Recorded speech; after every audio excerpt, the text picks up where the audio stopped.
Good morning guys, नै दिनैहाय जोंहा मागोनि ने मागो दमासिनि साहा लोंहोदोंलै नै बाजारावनो फ्रि बयनोबो लोंहोथारदों नै नोंसोरबो लोंहोदों ना? औ आरो सोरनो लोंहोबावदों हनै ओरैबो हाबाब हनै लोंगासिनो दं मासेबां अनसुलुलै आब'आ ने नै थाङै थुङै आंखौबो लोंहोबावबाय नै दे मागो दमासिनि बिराद मोजां दे दिनै 2 तारिख ना दे लोंबायलै होमबा साहखौ दखानियालाय मोनदों ना मोनाखै होनाय जायाखै बे बेहा सावखायो ना बाजाराव लोंहोनायनि थाखाय बहुत धन्यबाद गसाइगावनि आलासि फैगासिनो लोगो हमनो नागिरदों गुड मर्निं गाइस दिनै बुधबार उदालगुरियावहाय दिनै मार्केट जागोन नायलांगोन नोंथांमोना आं टाउन गेजेरजों हाबलांनो नाजादों मानसि जायोब्ला नोंथांमोना नुगोन उदालगुरि टाउनाव बेसेबां मानसि जायो टाउन गेजेरजोंनो थांगासिनो दं नै नोंथांमोना जेसेबां हायो नायलांबाय थादों नायनानै आंनि चेनेलखौहाय साबस्क्राइब शेयार खालामना होदो रायजोफोरखौ एसे गिदिंसिम खावलायनाय थाबाय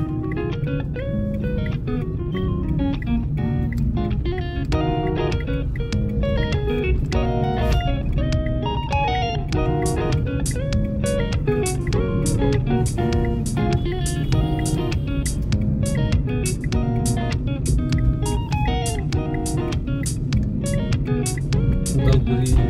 मेन रेलवे स्टेशननि खाथिनि न'फोरखौ सिफायजोब्बाय आरो रिजा गंनैसो दंबावो सिफायजोबगोन माने प्लेसखौ एसे मोजां खालामनो दायो बे मेन टाउनमोन दायो एथिं थाङोब्ला जोङो माबा मोनगोन आरोना मा होनना बुङो मार्केट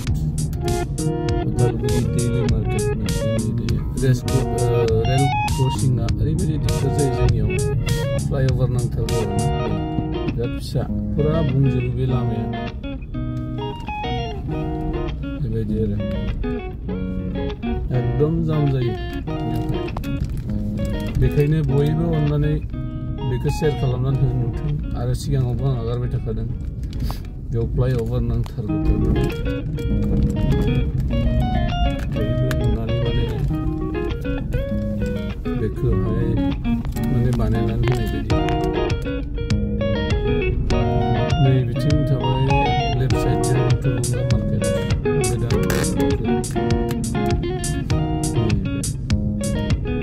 जास्ट माने दैलि उइकलि मार्केट जायो दैलि जायो आरो बेहाय फिसा सब मोनजोबगोन मैगं थाइगं ना जेसेबांनाखि न'खराव नांगौ बेयाव मोनबाय थायो दैलि बजार एरियाखौ हाबबाय बेनिफ्राय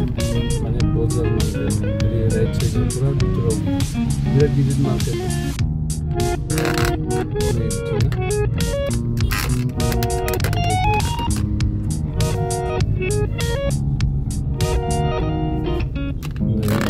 मेन उदालगुरि मार्केटआ बेनिफ्रायनो स्टार्ट आरो बैथिं ओरैनो 300 मिटार जागोन नामा बिदि गोजान ओरैहाय आरो ओरैहाय भितरजोंथ' गिदिर मेन प्लेसआ बिथिंनो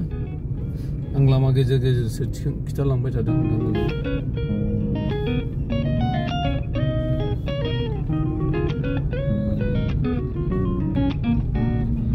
मार्केटआ दासो नांदों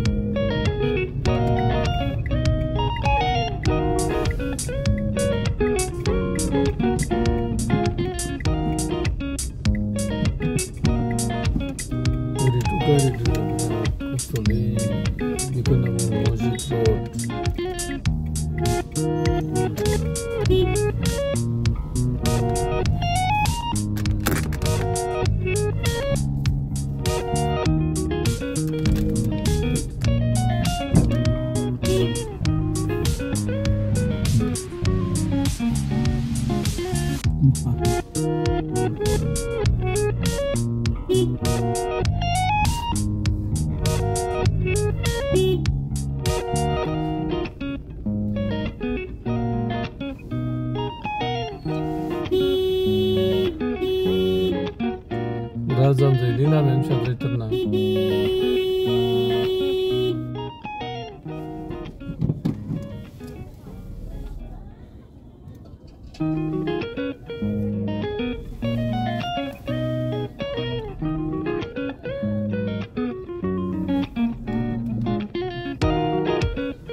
आराम जायो